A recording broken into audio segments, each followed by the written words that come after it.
हाय साई, आपण आपला केमिस्ट्रीचा first unit start करतो आहे. त्याचं नाव आहे की ऑर्गॅनिक कंपाऊंड्स. मी तुला एक PDF दिली आहे, त्याच्या रेफरन्सने बघ, वाच त्याच्यातून. जे समजत नाही ते मला परत विचार. तर आपण स्टार्ट करतो आपला फर्स्ट युनिटमधला फर्स्ट पॉईंट, ऑर्गॅनिक कंपाऊंड्स. तर जसं की इथे दिले, मी तुला जे नोट्स काढून दिले त्यात लिहिले पहिलं काय की इंट्रोडक्शन टू ऑर्गॅनिक कंपाऊंड हा आपला फर्स्ट टॉपिक आहे. आता मेन म्हणजे ऑर्गॅनिक कंपाऊंडचा अर्थ काय होतो. ऑर्गॅनिक म्हणजे जे की आपल्याला नॅचरली भेटतं, नेचरमध्ये जे आपल्याला कंपाऊंड्स भेटतात त्याला मेनली एक सिम्पल वेमध्ये काय म्हणतात, ऑर्गॅनिक कंपाऊंड्स. त्यातला पहिला पॉईंट काय दिला आहे की organic chemistry is the chemistry of carbon and element that form strong chemical bonds to other carbon atom as well as to many other elements like hydrogen, oxygen, nitrogen and the halogens. आता याच्यात काय सांगितलं की organic केमिस्ट्रीमध्ये mainly ही जी organic chemistry म्हणजे याच्यात कार्बनचा स्टडी केला जातो. मग कार्बन कोणाबरोबर रिॲक्शन करतो, कार्बन कोणाबरोबर बॉन्ड फॉर्म करतो, कधी कधी काय करतो कार्बन दुसऱ्या कार्बनबरोबर पण काय करतो, बॉन्ड फॉर्म करतो. तर इथं दिलं an element that forms strong chemical bonds to other carbon atom. First पॉईंटमध्ये काय सांगितलं आपल्याला की हा कार्बन काय करतो, एक दुसऱ्या एलिमेंटबरोबर काय करतो, एक बॉन्ड फॉर्म करतो. तो मग स्वतः दुसरा कार्बन पण असेल किंवा इथं खाली लिस्ट दिली आपल्याला की हायड्रोजन, ऑक्सिजन, नायट्रोजन आणि हॅलोजन्स यांच्याबरोबर काय करतो, तो बॉन्ड फॉर्म करतो आणि एक नवीन एलिमेंट्स तयार करतो. ठीक आहे. दुसऱ्या पॉईंटमध्ये काय सांगितलं आपल्याला, because of the versatility in the forming covalent bonds more than 1,000,000 carbon compounds are known. तर व्हर्सॅटिलिटी म्हणजे काय, व्हर्सॅटिलिटी म्हणजे हा काय करतो की दुसरं कोणताही पण कंपाऊंड असेल त्याच्याबरोबर काय करतो, स्वतःचा बॉन्ड फॉर्म करून घेतो. त्याला आपण कोव्हॅलंट बॉन्ड म्हणतो. मग त्याच्यामुळे काय करतो होतं की बाकीचे एलिमेंट याचे जे एलिमेंटबरोबर जो फॉर्म करतो, बॉन्ड फॉर्म करतो, त्याच्यामुळे भरपूर असे कंपाऊंड्स तयार होतात. म्हणून आपल्याला नेचरमध्ये कार्बनचे मिलियन्स ऑफ कंपाऊंड भेटतात. त्याच्यानंतर थर्ड पॉईंटमध्ये काय सांगितलं आहे, many are compose of only carbon and hydrogen collectively called as a hydrocarbon. आता जेवढे काय कंपाऊंड्स आहेत अवेलेबल, त्याच्यात जास्त करून कार्बन आणि हायड्रोजनचे कंपाऊंड जास्त प्रमाणात आहे, म्हणून त्याला काय म्हणतात, हायड्रोकार्बन. हायड्रोकार्बनचा अर्थ काय होतो, हायड्रोजन आणि कार्बनपासून तयार झालेले एक कंपाऊंड, म्हणून त्याला काय म्हटलं आहे, हायड्रोकार्बन. त्यानंतर पुढं सांगितलं की मोस्ट हायड्रोजन आर, चौथ्या पॉईंटमध्ये most hydrocarbons are obtain from petroleum. आता जे काही हायड्रोकार्बन्स आपल्याला माहीत आहेत, जसं की मिथेन, इथेन असे जे आहेत हायड्रोकार्बन, हे सगळे पेट्रोलियमपासून तयार होतात. त्यानंतर पुढं म्हटले की carbon always form 4 covalent bond. म्हणजे कार्बन काय करतो, समजा हा एक कार्बन ॲटम आहे, बरोबर. हा कार्बन काय करतो, 1, 2, 3 आणि 4 असे 4 बॉन्ड फॉर्म करतो. एक कार्बन 4 कोव्हॅलंट बॉन्ड फॉर्म करतो, म्हणजे 4 पेअर तयार करतो. That may be present as a 4 single bond per atom. हे जे लाईन आहे ना, अशी समजा हा कार्बन आहे, ही एक लाईन, ही एक लाईन, ही एक लाईन, ही एक लाईन, याला म्हणतात सिंगल बॉन्ड. हा प्रत्येक ॲटमबरोबर काय करतो, असे 4 सिंगल बॉन्ड फॉर्म करतो.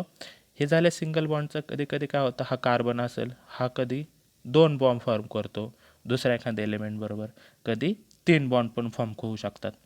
ते एक सिंगल बॉन्ड, 2 बॉन्ड असेल तर त्याला डबल बॉन्ड म्हणतात, आणि 3 असेल तर त्याला ट्रिपल बॉन्ड म्हणतात.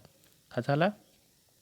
त्याच्यानंतर पुढं काय सांगितलं आहे, with the ability to carbon to bond in a different way and important part of organic chemistry concern the structure of compound.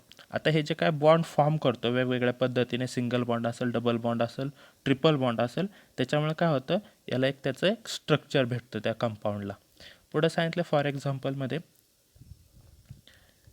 3 organic compounds have the identical molecular formula C5H12, but they are different because each connect the 5 carbon atoms together in a different arrangement.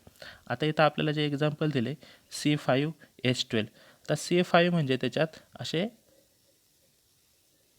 5 carbon असणार आहेत आणि त्याला ह्या बॉन्डला hydrogen attach असणार आहेत.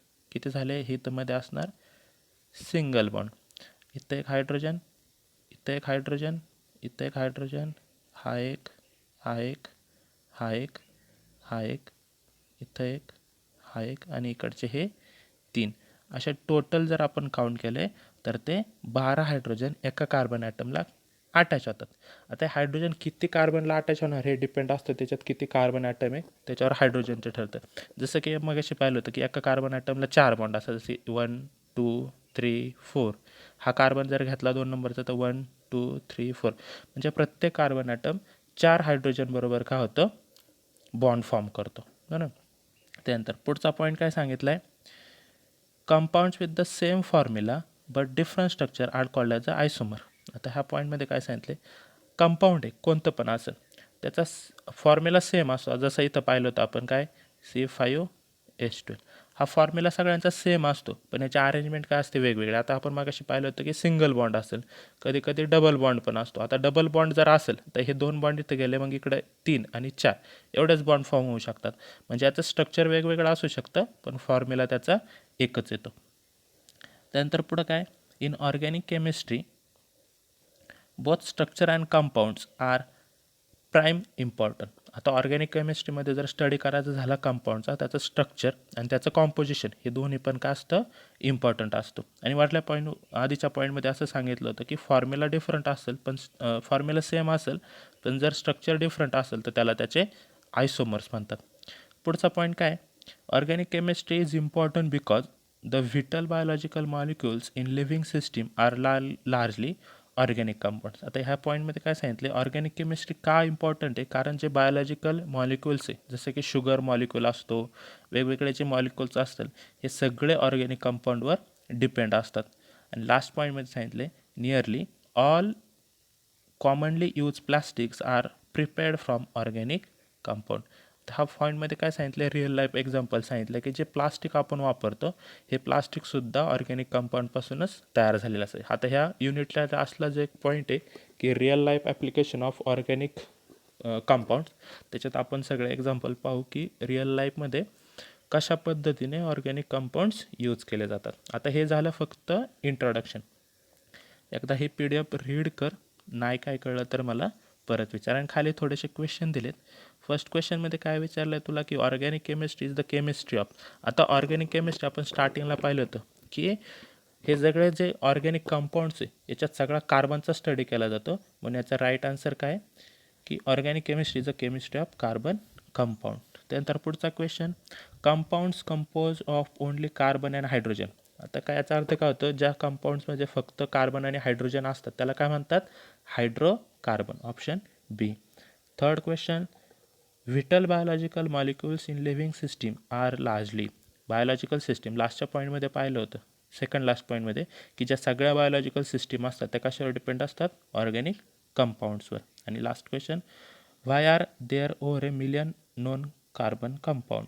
आता million carbon compound काय available आहे, तर स्टार्टिंगला पाहिलं होतं की कार्बनची जी व्हर्सॅटिलिटी की तो कोणाबरोबर पण कोव्हॅलंट बॉन्ड फॉर्म करू शकतो, त्याच्यामुळं तो काय करतो, खूप जास्त प्रमाणात कंपाऊंड्स तयार करतो.